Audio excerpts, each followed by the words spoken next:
mahal magpa-salon dito sa Canada. Kaya ayan, ako na ang nanggupit sa buhok ko at nag-rebond. Hindi na kasi ako nakapagpa-rebond bago pumunta dito, kaya napaka-sywang gets ng hair ko. In-order ko to sa Walmart online. Meron din sila sa Amazon, no? Akala ko mas palaki, hindi ko na check yung ml niya. 125 ml lang pala siya. So, kita nyo kanina, kinat ko yung hair ko muna para hindi ako makulangan sa gamot. So, pinanood ko lang ito sa YouTube. Dahil hindi na rebonded itong part na to ng hair ko, so I'm assuming hindi na siya ganun ka-sensitive. Ito lang siguro sa dulo. So, sabi dun sa video, unahin ko yung hindi rebonded na part. At kapag sensitive yung hair mo, pwede kang mag-splash ng water. Siguro to be safe, lagyan ko ng very, very light na water. Kaya hindi ko na kailangan ng gloves. Na-try ko naman na itong L'Oreal Extenso before.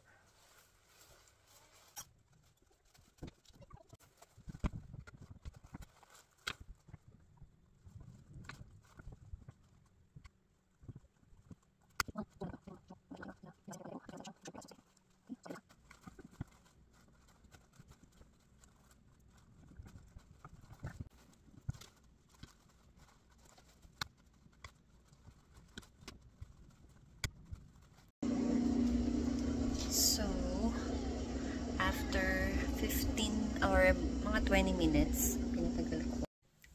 So, ito siya after ng mag-apply ng gamot before ma-plancha.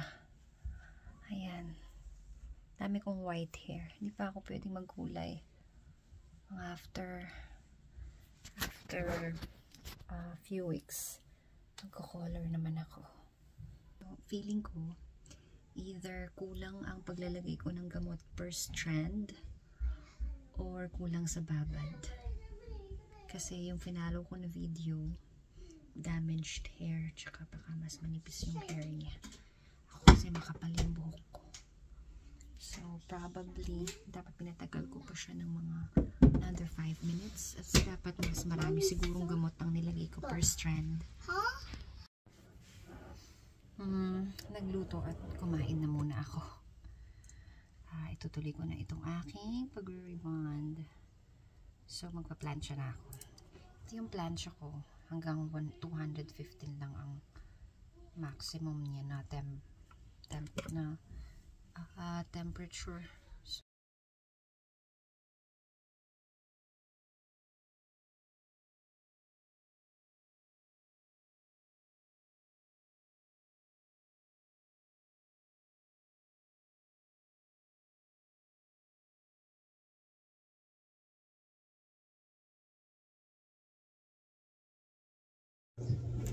Tapos na akong mag-plancha. Ang hirap planchahin ng buhok ko dahil maiksi siya. So, hindi ko maayos na plancha yung bandang likod. Dito lang yung naka-rear ko na planchahin. Pero okay na yun dahil napagod na ako. So, ito naman ang ilalagay ko ngayon. Ito. Okay? I can put generous amount dito sa nilagyan ko na ng neutralizer.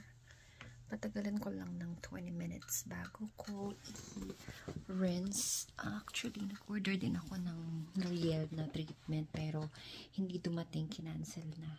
So, kung bumili na lang ako sa Walmart, ito lang meron na treatment. Wala silang mga may keratin, mga salon treatment dito sa lugar namin. So, let's see later. At ito na ang finished product niya. Hindi siya successful. Pero, mas okay na kaysa sa totaling hindi ko siya nilagyan ng treatment, diba? Kung makikita niyo, pakita yung likod niya. Ayan, yung likod niya.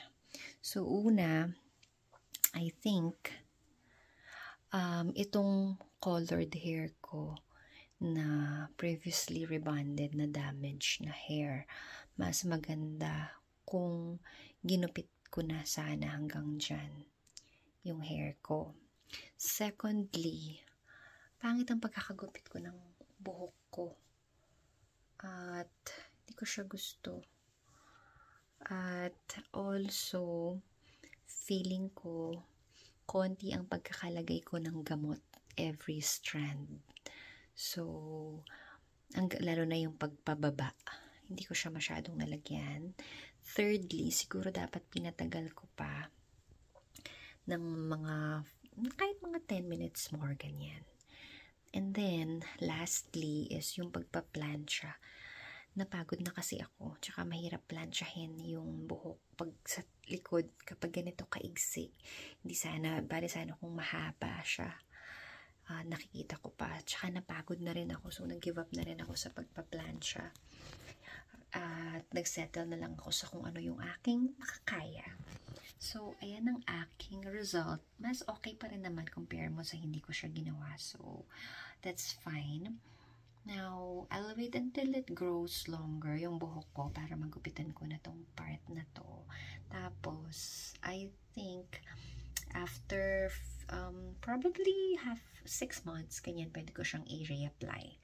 So, but for now, this is all good, considering na wala naman akong other options. Walang salon dito na nagpo-provide ng ganitong service.